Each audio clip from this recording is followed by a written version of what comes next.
Enye into futhi wena mfethu engifuna ukuxwayisa kuwona ngoba uzalwa nje ebukhosini, lento izohudulela phansi igama lobukhosi. Abantu ngoba ubukhosi nje buphethe abantu ngeke besabuthemba lobuya bukhosi ngenxa yakho.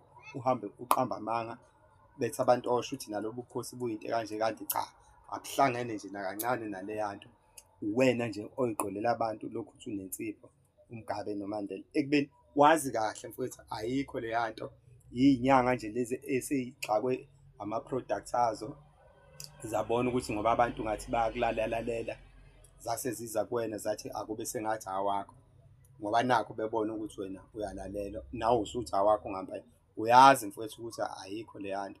Sikubonile laphana mfowethu uzama ukuyobhabhadisa abantu, yangaphumelela uthi akuyohlangana eSasol Garage, iy'moto zi-organised. Ngizoyichaza nje lento mfowethu ngoba mina ngukhonzile, futhi ngiyagcwala noma ngesiyona-ke impintshi yakho yabo, ngoba ngeke sibenze impintshi phela awungazi mhlawumbe wena yabo. Uyenza leya nto usufuna ukuyobabhabhadisa wena yourself.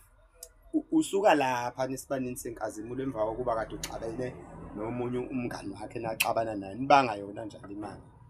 Sayithulela sangayikhathaza kodwa manje ngathi sekufike ekugcineni.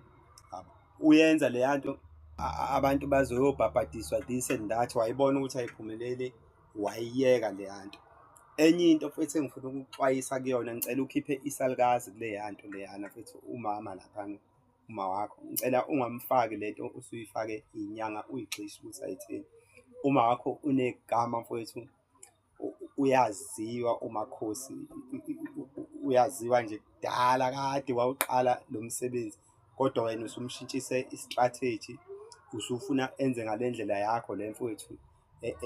Ufune kahle kahle nje ufune eqamba amanga, ethi nayo usenesigubhu noma usethwalisa abantu, ususho izinto angazi. Uyaziwa uma wakho, kade futhi waqala ukuyifuyela imfuyo le anayo, ngoba wena uthatha le usuke uyithathe lapho usuke uyithathe khona, usuthi uphiwe, uqamba amanga. Musa mfowethu ukuvuma ukuhlohlwa abantu. I-channel yakho ngabe isikude kakhulu. Uma uthi uyabheka, angisuyeke umhlaziyi wama-channel, uma uthi uyabheka manje lehlile izinga la, kodwa ngiyayilandela. Beside ukuthi ngiyayilandela, ngukhonzile, yikho nje ngikutshela kanje. Angifuni ukuthi le nto ngihambe ngiyihleba kubantu noma ngihambe ngiyixoxa emakhoneni. Ngifuna ukuyixoxa nje nala bone wonke umuntu, ukuze nawe ubone ukuthi ena ngukhonzile, angihambe ngikhokhobela noma ngikhokhoba khuluma ngegama lakho. Iyeke mfowethu leya nto leyana yokuqola abantu. Ugogo siyamazi, uphiwe kade futhi leyo beyamngoma obudala, kodwa wena usufuna ukumatanisa nesimanje. Kulungile uma uyitholele labo abasha abakhona njengamanje, musu uqamba amanga uthi abaqamba amanga bethi baney'gubhu zamawasha, ekubeni ingekho iy'gubhu zamawasha. Iyeke nje mfowethu le nto lena. Makukhona abayibonile le video bekuxwayise mfowethu ukuthi ngiyakuxwayisa mina mfowethu, ngoba ngelinye ilanga kothiwa sasithuleleni sibone ukuthi izinto ziyonakala, mase sithatheka njengabantu ababi, kanti cha asibabi, ingoba sisuke siyithulele.